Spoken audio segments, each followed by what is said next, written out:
बहू का आदान प्रदान। अरे बहू तो बहू है, कोई वस्तु नहीं कि ठीक ना लगी तो बदल ले। अरे वो शर्मा जी की बहू, क्या कहने। अरे कभी उसके घर जाओ, बहू रानी ऐसे नाच नाच कर चाय नाश्ता कराती है, मानो घर में मेहमान नहीं भगवान आ गए हो। एक हमरी वाली है, ना मुंह में मुस्कान ना चेहरे पर चमक। अरे ठीक है ना भाग्यवान, हर दिन बहू को कोसती रहती हो। हर किसी की अपनी कोई ना कोई अच्छाई तो कोई बुराई होती है। अरे रहने दीजिए, इस लड़की के अंदर तो मुझे कोई खासियत नहीं दिखती। बाप ने ना एक कोड़ी का दहेज दिया और बेटी भी दी तो बिल्कुल अलग ही लेवल की। अरे वो शर्मा जी की लेकिन ये क्या, सामने खड़ी होती है शर्माई। सुनीली बहन तुम्हारी सारी बात, लेकिन जो दिख रहा है ना वो है नहीं। कैसी बात कर रही हो शर्माई? अब तक तो तेरे घर मुझे चाय नाश्ता खाना सब मिल जाता, और देख तुझे तो कोई नमस्ते तक कहने नहीं आया ना। अब क्या बताएं? क्यों, क्या हो गया? बहू में बुराई निकल नहीं रही है क्या? अरे बस करो तुम लोग, ये सोचो घर में 2 रोटी जो मिल रही है ना, वो यही तुम्हारी बहू दे रही है। क्यों? सास का गुस्सा ससुर को देखकर और सुनकर 7वें आसमान में पहुंच जाता है। देखो जी, वैसा तो शर्माई सामने है, बोल नहीं रही हूँ, लेकिन आंख देख लो मेरी, सब समझ में आ जाएगा कि क्या कहना चाहती हूँ। अरे रहने देना रमा, ये पति लोगों की मोटी चमड़ी होती है। पहले माँ के सगे होते हैं, फिर बहू के। अरे हम तो इन लोगों के घर बस घुइयाँ छिलने आए हैं। वहाँ शर्मा जी का भी यही हाल है, बहू ना हो गई, यस बैंक का ATM हो गई है। तभी रमा देवी की बहू आ जाती है। नमस्ते आंटी, कैसी हैं आप? सीमा कैसी है आपकी बहू? आंटी चाय लेंगी? वाह, अरे शर्माइन, तुम्हारे तो भाग्य खुल गए जो इसने तुझसे 2 बात कर ली, वरना तो ऐसा लगे है कि हम पत्रकार हैं और ये मंत्री आइन बिना बोले ही निकल जाती है। अरे ठीक है बहू, जा जाकर अदरक कूट कर चाय बना दे। हाँ, और हमें भी दे दिया 2 प्याली। बहू चली जाती है। चलो, हम लोगों का दुखड़ा तो अब जीवन भर का है। तू सुना, कैसे आना हुआ? कैसे क्या बहन, जो तेरी समस्या है वही मेरी। अरे मेरी वाली से तो परेशान हो गई हूँ, रिश्तेदारों के सामने पता नहीं क्या क्या बोलती है, क्या बताऊँ अब। खैर, रमा देवी शर्माइन की बात को बीच में ही काट देती है। कम से कम बहू बोलती चालती तो है, चिड़िया की तरह आंगन में चीह चिहाती तो है।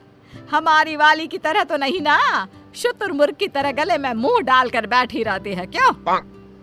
खैर खैर खैर, कौन है जिसे जो मिलता है उससे वो खुश होता है? नहीं ना कोई, तो ये दोनों भी नहीं है। लेकिन दोनों को खुश करने का एक तरीका था, दोनों की बहू बदल दो। अरे जिसको जो पसंद, जैसी पसंद वो रखे। क्यों, क्या गलत है? तो फिर तो कैसा लगा तुम दोनों को मेरा आइडिया? वाह, ये तो बिल्कुल ठीक है। हाँ, हमें भी क्या परेशानी है, हम भी ओके हैं। लो, हो जाती है बहुओं की एक्सचेंज, यानी आदान प्रदान। अब हे भगवान, ये सुबह के 5 बजे जोर जोर से म्यूजिक कौन सुन रहा है? बंद करो, मैं कहती हूँ बंद करो। माँ जी, ये लीजिए चाय, मैं ना करा रही हूँ। चाय पीते पीते ये सब्जी काट देना। लेकिन सुबह 5 बजे कौन नाश्ता करेगा? ओहो ससुर जी, नाश्ता वो तो मैंने रात में ही बना दिया था, ये तो दिन का खाना है। और फिर जल्दी से दोनों आ जाइएगा, मैं नहा कर आ रही हूँ, फिर खूब सारी बातें करेंगे। बातें करेंगे? क्या क्या बातें करेंगे, और वो भी सुबह के 5 बजे? हाँ, थोड़ा लेट हो गया ना, कल से 4 बजे पक्का। हाँ। उधर शर्माइन के घर सुबह से नहा कर बैठे हैं, लेकिन मजाल है किसी की जो एक लोटिया भी धोकर दी हो पूजा के लिए। पता है पंडितों का घर है, लेकिन ना जी ना। बहू, अरे ओ बहू। बहू सोकर भी नहीं उठती है। किसी तरह शर्माइन सुबह का काम करके बैठी होती है कि सामने बहू आ जाती है। क्या है माँ जी, क्यों चिल्ला रही हो? मुझे शांति पसंद है, शांति। इतना खचर पचर की आदत नहीं है मुझे। अरे मेरी बेटी आ रही है, समझी? तो खाना बना लेना। रमा देवी की बहू खाना बनाकर कमरे में सोने चली जाती है। ननद के आने के बाद, माँ क्या बात है, घर बिल्कुल सूना लग रहा है, भाभी कहाँ है? अरे सो रही है। लेकिन भाभी तो मेरे आने से चहक चहक कर स्वागत किया करती थी ना। लेकिन तू तो अपनी माँ से कहते थे कि भाभी बहुत ज्यादा बोलती है। तू तो परेशान रहती थी ना भाभी की बोली से।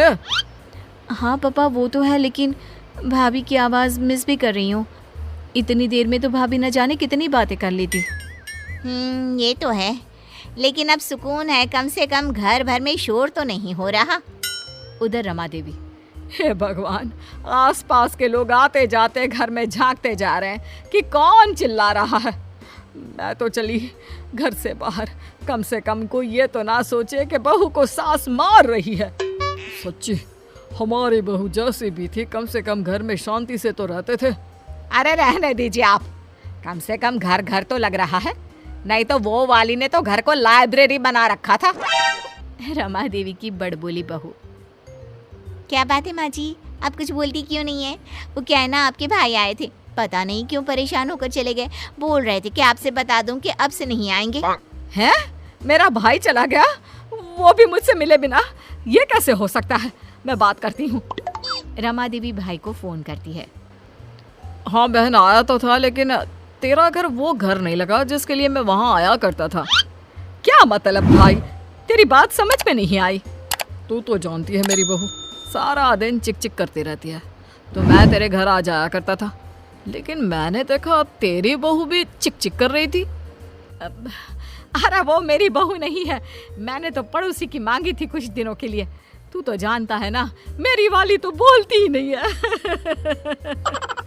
वहीं दूसरी तरफ शर्माइन।